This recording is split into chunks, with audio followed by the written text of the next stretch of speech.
We were somewhere around Barstow on the edge of the desert when the drugs began to take hold. I remember saying something like, "I feel a bit lightheaded, maybe you should drive." And suddenly there was a terrible roar all around us, and the sky was full of what looked like huge bats, all swooping and screeching and diving around the car, which was going about 100 miles an hour with the top down to Las Vegas. And a voice was screaming, "Holy Jesus, what are these goddamn animals?" Then it was quiet again. My attorney had taken his shirt off and was pouring beer on his chest to facilitate the tanning process. What the hell are you yelling about?" he muttered, staring up at the sun with his eyes closed and covered with wraparound Spanish sunglasses. "Never mind," I said. "It's your turn to drive." I hit the brakes and aimed the great red shark toward the shoulder of the highway. No point mentioning those bats, I thought. The poor bastard will see them soon enough. It was almost noon, and we still had more than 100 miles to go. They would be tough miles. Very soon, I knew, we would both be completely twisted. But there was no going back, no time to rest. We would have to ride it out. Press registration for the fabulous Mint 400 was already underway, and we had to get there by 4 to claim our soundproof suite. A fashionable sporting magazine in New York had taken care of the reservations, along with this huge red Chevy convertible we'd just rented off a lot in the Sunset Strip. And I was, after all, a professional journalist. So I had an obligation to cover the story, for good or ill. The sporting editors had also given me $300 in cash, most of which was already spent on extremely dangerous drugs. The trunk of the car looked like a mobile police narcotics lab. We had 2 bags of grass, 75 pellets of mescaline, 5 sheets of power-blottered acid, a salt shaker half full of cocaine, a whole galaxy of multicolored uppers, downers, screamers, laughers, and also a quart of tequila, a quart of rum, a case of Budweiser, a pint of raw ether, and 2 dozen amyls. All this had been rounded up the night before in a frenzy of high-speed driving all over Los Angeles County, from Topanga to Watts. We picked up Topanga. Anybody ever here been to Topanga? Where the hell do you buy drugs in Topanga? Okay, never mind. None of you know. Blotter acid at a drugstore in Topanga? Jesus, you know the right ones.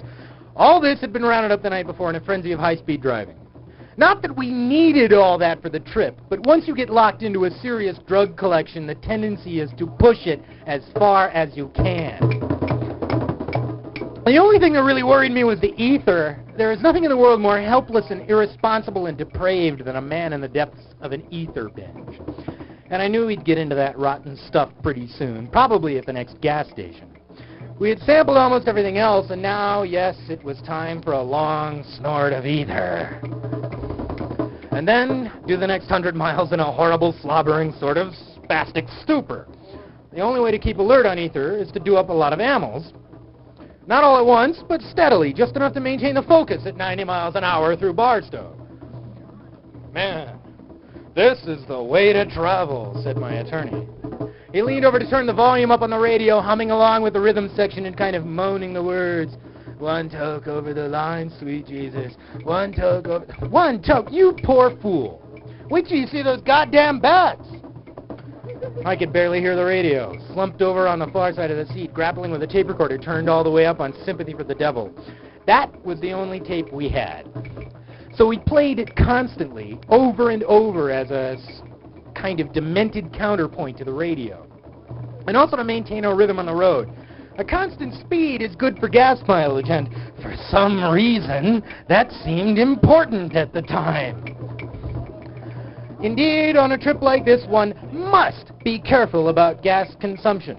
Avoid those quick bursts of acceleration that drag blood to the back of the brain. My attorney saw the hitchhiker long before I did. "Let's give this boy a lift," he said, and before I could mount any argument, he was stopped, and this poor Okie kid was running up to the car with a big grin on his face saying, "Hot damn, I never rode in a convertible before." "Is that right?" I said. "Well, I guess you're about ready." The kid nodded eagerly as we roared off. "We're your friends," said my attorney. "We're not like the others." Oh, Christ, I thought. He's gone around the bend. "No more of that talk," I said sharply, "or I'll put the leeches on you." He grinned, seeming to understand. Luckily, the noise in the car was so awful between the wind and the radio and the tape machine. and the kid in the back seat couldn't hear a word we were saying. Or could he? How long can we maintain? I wondered. How long before one of us starts raving and jabbering at this boy? What will he think then? You know, this same lonely desert was the last known home of the Manson family. Will he make that grim connection when my attorney starts screaming about bats and huge manta rays coming down on the car? If so, well, we'll just have to cut his head off and bury him somewhere, because it goes without saying that we can't turn him loose. He'll report us at once to some kind of outback Nazi law enforcement agency, and they'll run us down like dogs. Jesus, did I say that? Or just think it. Was I talking? Did they hear me? I glanced over at my attorney. But he seemed oblivious, watching the road, driving our great red shark along at 110 or so. There was no sound from the back seat. Maybe I'd better have a chat with this boy, I thought. Perhaps if I explain things, he'll rest easy. Of course. I leaned around in the seat and gave him a fine, big smile, admiring the shape of his skull. By the way, I said, there's one thing you should probably understand. He stared at me, not blinking. Was he gritting his teeth? Can you hear me? I yelled. He nodded. That's good, I said, because I want you to know that we're on our way to Las Vegas to find the American dream. I smiled. That's why we rented this car. It was the only way to do it. Can you grasp that? He nodded again, but his eyes were nervous. I want you to have all the background, I said, because this is a very ominous assignment with overtones of extreme personal danger. Hell, I forgot all about this beer. You want one? He shook his head. How about some ether, I said. What? Never mind.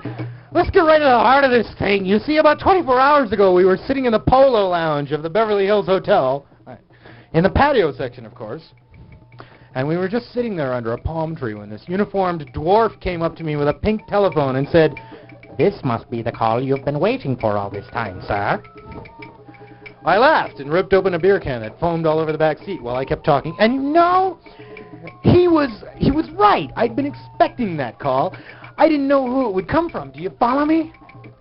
The boy's face was a mask of pure fear and bewilderment. Imagine that. I blundered on. I want you to understand that this man at the wheel is my attorney.